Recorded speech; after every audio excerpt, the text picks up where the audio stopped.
Hey, John. Hey, Eric. How you doing tonight? Doing well. I'm doing well. No complaints. Kind of excited. Kind Uh, of excited. yeah, Why? after 15 years, almost to the day, my little Squares app, that game that I wrote Yeah, when the yeah. App Store first came out, I think 15 years ago this month, I removed it from the App Store because I just couldn't keep up with the changes of the phones and all the stuff, and I had a different life. Well, thanks to Claude, I think I mentioned told Claude or different AI. I used a bunch of different ones. Hey, go rewrite this with modern Swift. Squares is now back in the App Store. So, uh, Congratulations. Will you earn back the tokens you burnt? oh, not a chance. Although who knows? It's live in 175 stores around the world. All I need to do is, and I put it back in for 99 cents just because why not? That's awesome. Uh, the and the frustrating thing about it though was I added Game Center to it so that you could play with your friends Okay. and see scores amongst your friends, and that worked fine in testing. What I was unaware that I needed to do was when I submitted the Game Center enabled app, I had to include the Game Center leaderboard also as part of the review. I did not I don't know what include that means. both. What is Yeah, it made no sense to me because in reading the docs are not clear. So I had to create a leaderboard in one section of the app, and then I had to create the app and the app submission in another section. I assumed that once I clicked Add Game Center and I clicked the Here's my leaderboard, that when I submitted the app for review, it would also submit the leaderboard for review because you have to have that. okay? In order That to is have not the Game Center. case. So now I So have wait, an app is with is Game this why Center. it was sitting waiting for to be published for so long? No, that was Oh, just so that was just them. that was just them taking their time.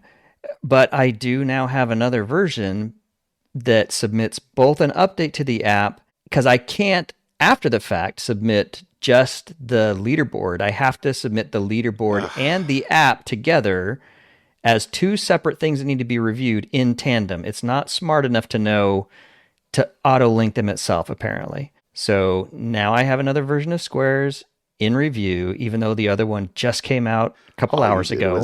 All you did was change the version number.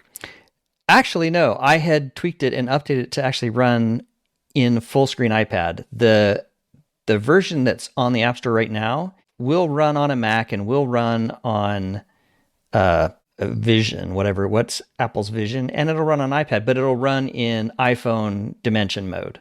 So I Okay. had Yeah, yeah. already used an AI to say, "Hey, make this support iPad." Add legitimate iPad support.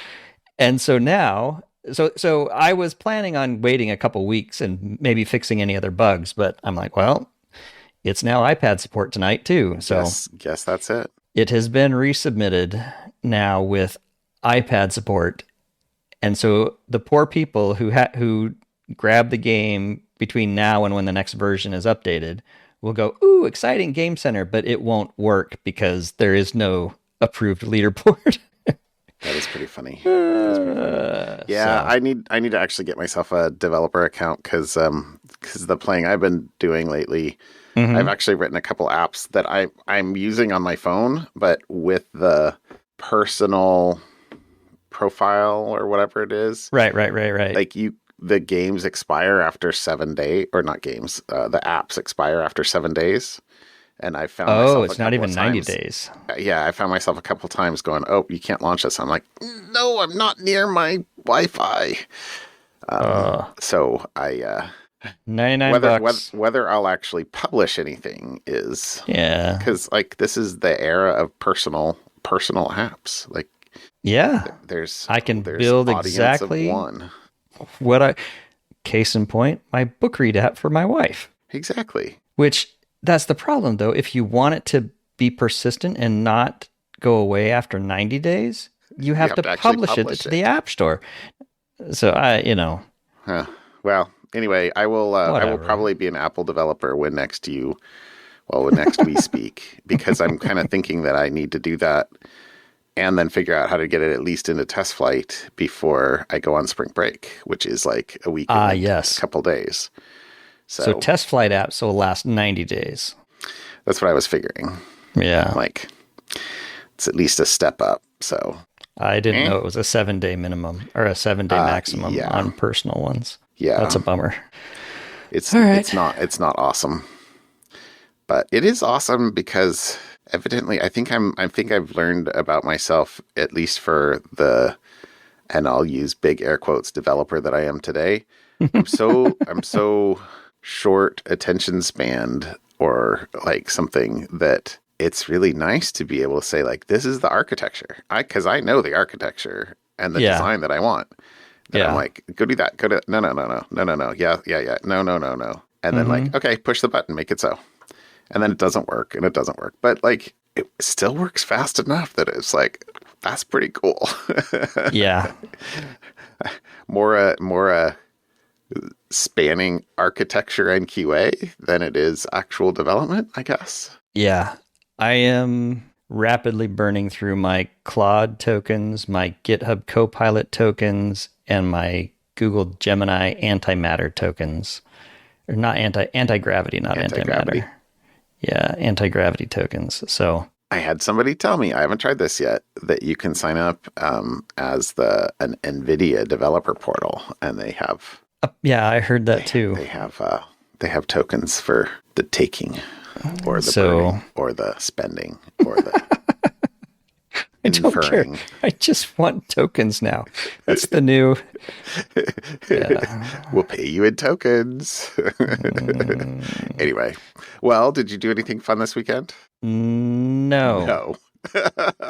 Well, I mean, my game. So my wife was out of town again. She was down in Arizona at my niece's baby shower. She's having twin baby boys. And so my wife went down to represent the family, and I stayed home and wrote code all weekend. All right. So I guess the answer to did you do something fun this weekend? The answer is yes. But not nothing. Something other people might consider fun. Yeah, I have to say I ran out of my weekly quota Tuesday night, which I was not super enthused about. So yeah, dang it. Yeah. Although the other funny thing that happened to us this weekend, my son, going to OSU, he texted at like 1:00 in the morning. I guess it would be Sunday morning, and was like, "Oh, hey, I forgot to tell you my concert for the term is today." AKA Sunday. So, like in 12 hours kind of thing. Well, it was at 4, so I guess it would have been in 15 hours. 15 hours. Okay. Yeah. 4:30. Anyway. Yeah. So, so we packed up and we're like, oh, that's fine. Well, we went to Corvallis for the day, had a nice little family day there. And coincidentally, another friend of his / ours that is actually living on the East Coast happened to be here for their spring break and was literally driving down to see him. So anyway, we had fun on Sunday. That was nice. A little bit of a long drive, but hey, I charged the car to 100% before I left, and it handled everything. So little excitement I had today was I went to lunch. Well, we went to lunch today, and yes.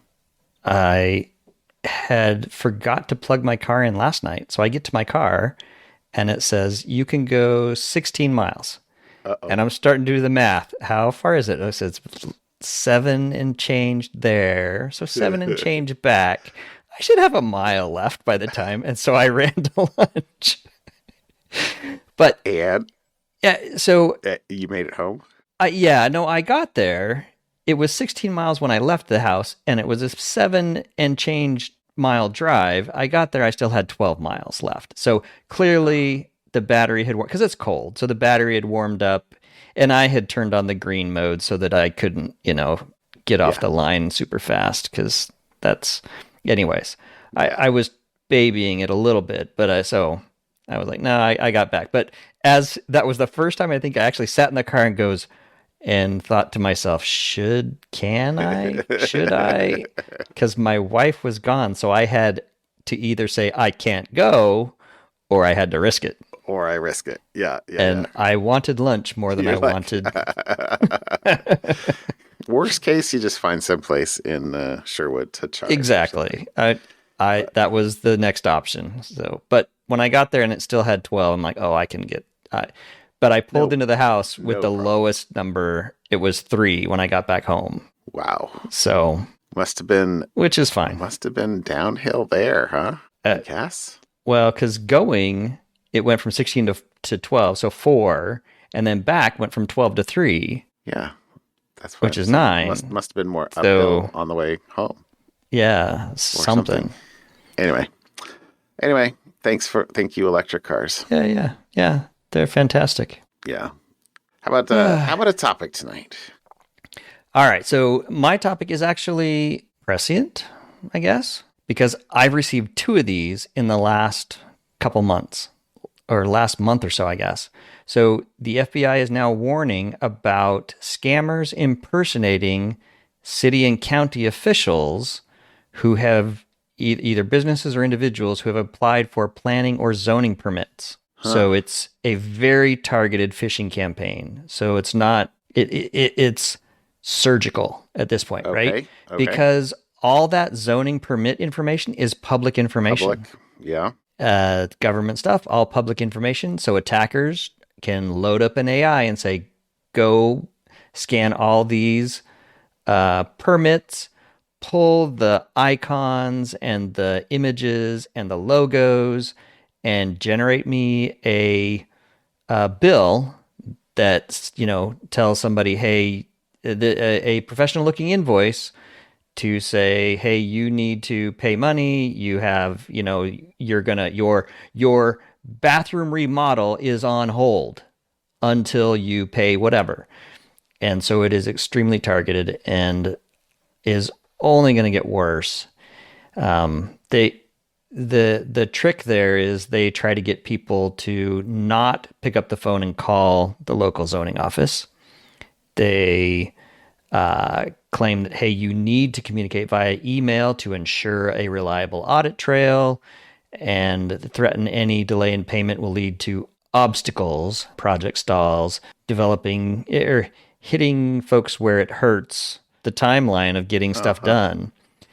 So, having recently remodeled a bathroom, I got one of these and I thought, this makes no sense. I mean, it was obviously a scam to my head because I'm like, this makes no sense whatsoever. But this is now an actual FBI alert that So you scammers literally got one of globally. these scam emails Yeah, from that looked yeah, legit.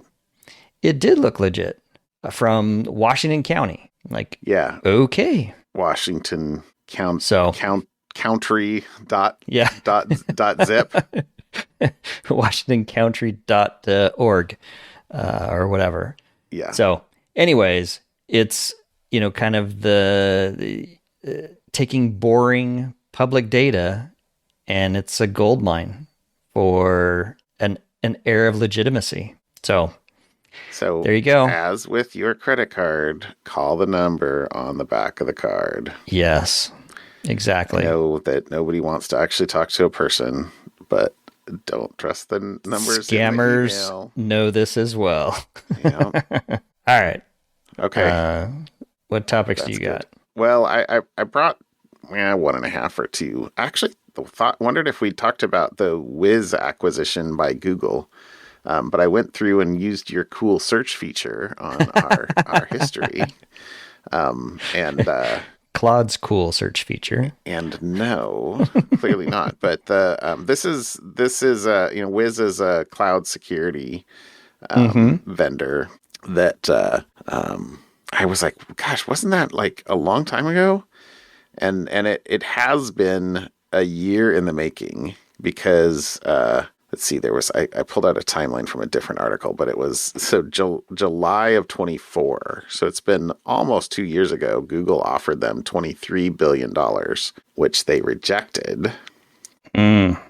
So Google came back in March. So what is that, 9 months later?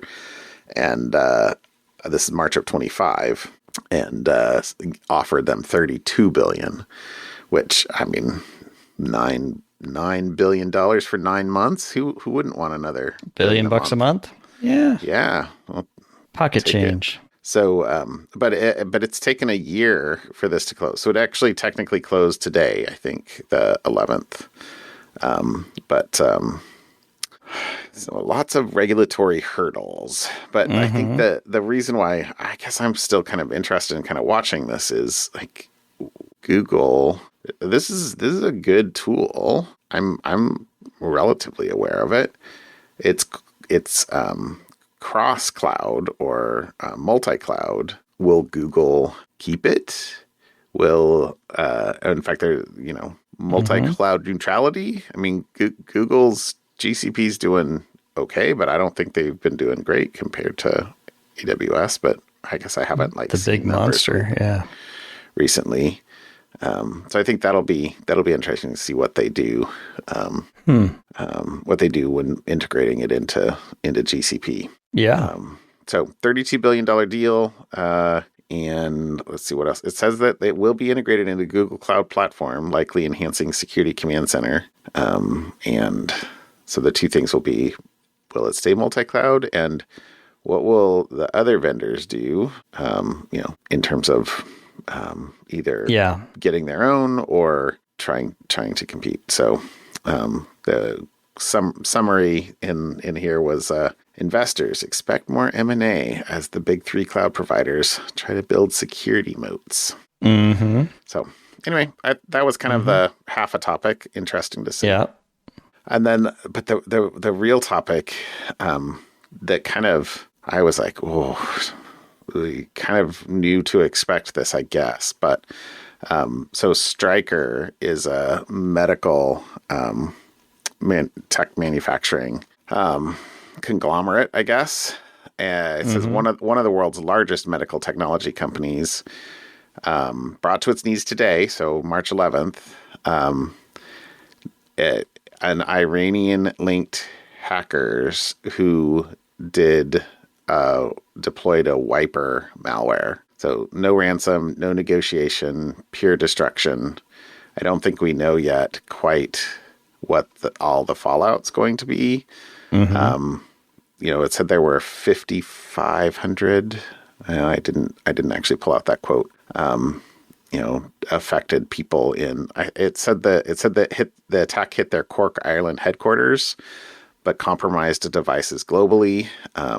This geopolitical cyber warfare targeting healthcare infrastructure and happening right now.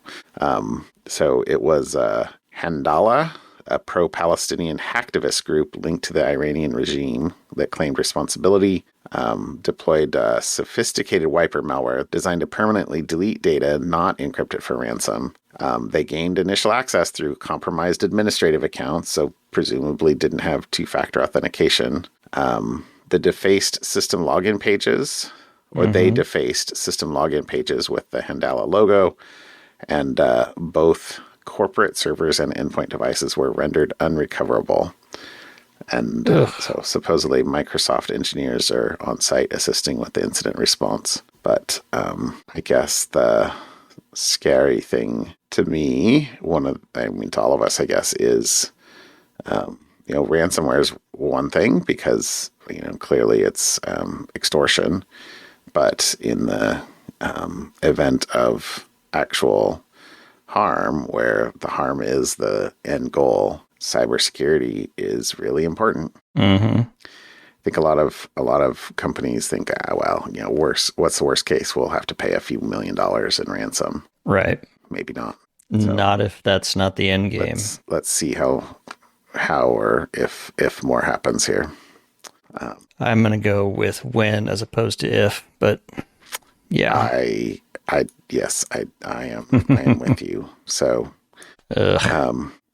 anyway, that's I I didn't want to just let that go, Yeah. even though I don't think we know quite what all the fallout is. Because again, I think it was literally happening or happened today. Yeah. So probably some follow up next week would be my guess. I'm sure. All right. How about On that something note, on the opposite of that? Let's do something fun. so sorry, mine yet again is visual, which is awesome for a podcast. You are just visual But person. you can go to eyes, like your eyeballs, seeing eyes.nasa.gov, and there are these really super cool 3D apps This is that cool. you can do. You can look at eyes on the solar system. It's a real-time 3D data visualization of the past, present, and future. You can do eyes on asteroids, so tracking near Earth objects in real time 3D.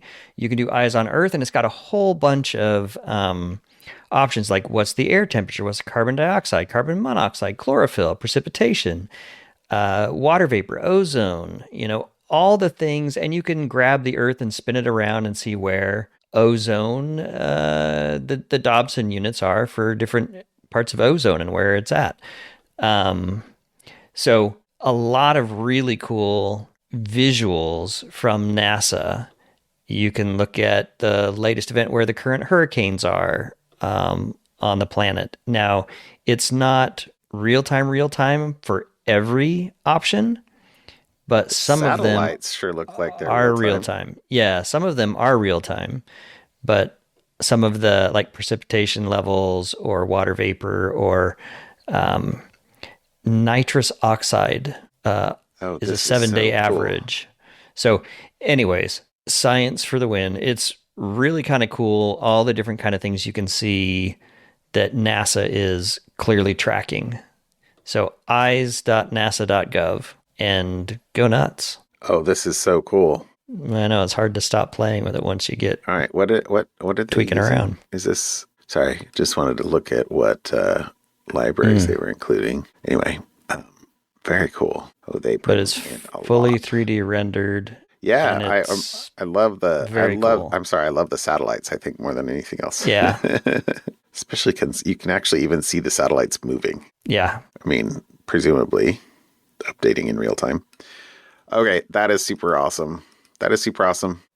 Okay, that's my something fun. eyes.nasa.gov. Okay, I brought an article. Blend of biology and computer science. Because AI? I'm going to go no. Okay. This is like classic simulation, I think. Okay. But so it says scientists simulate an entire living cell in 4D, every molecule, every minute. Huh. Every molecule. Every molecule, every minute. Every molecule. Like, okay. Down to the atomic level simulation of a single cell.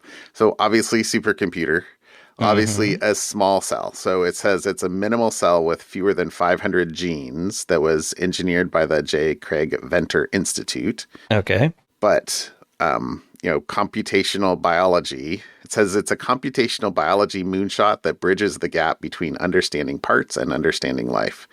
This is the first time that anyone has simulated the full life cycle of a cell at molecular resolution.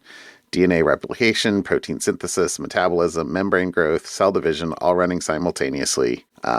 It's the cell's entire 105-minute life cycle. So evidently the cell, I don't know, what do you say a cell is born? is born, lives, and dies in 105 minutes? I don't know. But it said it integrated massive experimental data sets with computational models of gene expression, mRNA degradation, protein synthesis, sugar transport, and membrane biogenesis, and DNA replication.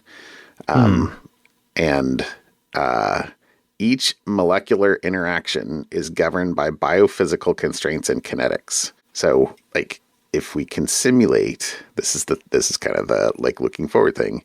If we can get to the point where we can simulate, even if the start is just the simplest possible cell, we're on the path to simulating more complex ones, right? Including human cells, implications for drug discovery, synthetic biology, and the sort of fundamental rules of life. So I thought this was cool. Kind of computer and biology at the same time, and not something you could have done probably even 10 years ago. Well, with all the data centers getting built everywhere for at some point we're going to have excess capacity. I have to believe that. We'll see if we have anything still powering the planet at that time. Yeah. Well, we'll see about that. But yeah, like what it'll be SETI at home, but it'll be like bio on NVIDIA. Yeah. That's kind of cool. If your LLM isn't rocking, we can do some simulation on it.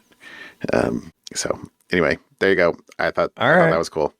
I mean, I think cool. I mean, actually, I didn't have the image back up, but they didn't actually. I don't know that they had any. I didn't see any images like from the paper itself. Honestly, the image at the top of the article looks like it was just a generated one. So AI generated. Yeah. So I don't trust that. But anyway, doesn't look like English. Yeah. So okay. Anyway, very cool. There you go. All right. Fun. All right, my friend. Thanks, John. Have a great night. We will chat with you later. I'll talk to you later. Bye. Bye, Eric.